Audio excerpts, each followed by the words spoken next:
Revenue വകുപ്പിലെ 30 വർഷത്തെ സേവനത്തിന് ശേഷം വിരമിക്കുന്ന പാലക്കാട് ഡെപ്യൂട്ടി കളക്ടർ പി മധുവിന് സുഹൃത്ത് സംഘം യാത്രയയപ്പ് നൽകി. മധുവിന്റെ കാൽപന്ത് കളിയിലെ കയ്യൊപ്പുകൾ എന്ന പുസ്തകം പ്രകാശനം ചെയ്തു.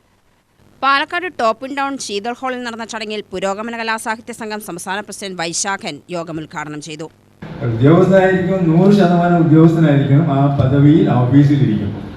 അവിടുന്ന് പുറത്തിറങ്ങിക്കഴിഞ്ഞാൽ ഭർത്താവണം, അച്ഛനാവണം, ഇങ്ങനെ വ്യക്തിജീവിതത്തിലെ എല്ലാ റോളുകളും, അതുകൂടാതെ സമൂഹത്തിൽ ഒരർത്ഥം ഉണ്ടാക്കാൻ ശ്രമിച്ച ആളാണ് മധു. അതുകൊണ്ടാണ് അജിൽ സാർ നേരത്തെ പറഞ്ഞ പോലെ ഈശ്വരലയ എല്ലാത്തിനും സഹകരിക്കുന്നു. അപ്പം മധുവിന് വിരമിക്കലില്ല. ഡെപ്യൂട്ടി കളക്ടർ എന്നുള്ള നിലയിൽ ഉള്ള ഉദ്യോഗത്തിൽ നിന്ന് വിരമിക്കും. പക്ഷെ മധു എന്ന വ്യക്തി വിരമിക്കുന്നില്ല. അങ്ങനെ പ്രവർത്തിക്കുന്നവർക്ക്, അങ്ങനെ അർത്ഥം കണ്ടെത്തുന്നവർക്ക് ജീവിതത്തിൻ്റെ അവസാനം ഒരു വിരമിക്കൽ ഉണ്ടാവുള്ളൂ. അങ്ങനെ അർത്ഥം കണ്ടെത്തുന്നു.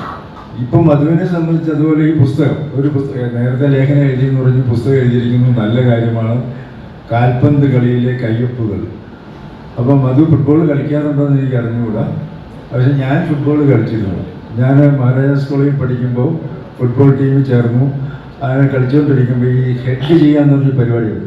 അന്ന് ഇതുപോലെയല്ല, എനിക്ക് മുടിയൊക്കെ ഉണ്ടാകും. ഈ ഹെഡ് ചെയ്തപ്പോൾ എന്ത് പറ്റിയെന്ന് വെച്ചാൽ ഹെഡിന് പകരം മുഖമാണ് പറഞ്ഞത്, പന്തിനെ സ്വീകരിച്ചത്. അതോടുകൂടി ഇവരെ തന്നെ ഔട്ടായി.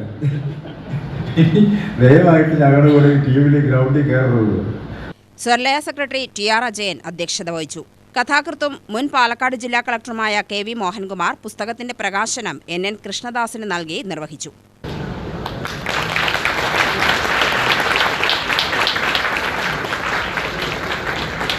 ചടങ്ങിൽ കഥാകൃത്ത് Mundur Sethumadhavan, Farooq Abdul Rahman, doctor P Sarin, Jyothibhai Pariyadath, P Saithalavi, Santhosh Kumar, Santhakumaran, AK Chandrankutty എന്നിവർ പ്രസംഗിച്ചു. P മധു മറുപടി പ്രസംഗം നടത്തി. UTV news Palakkad.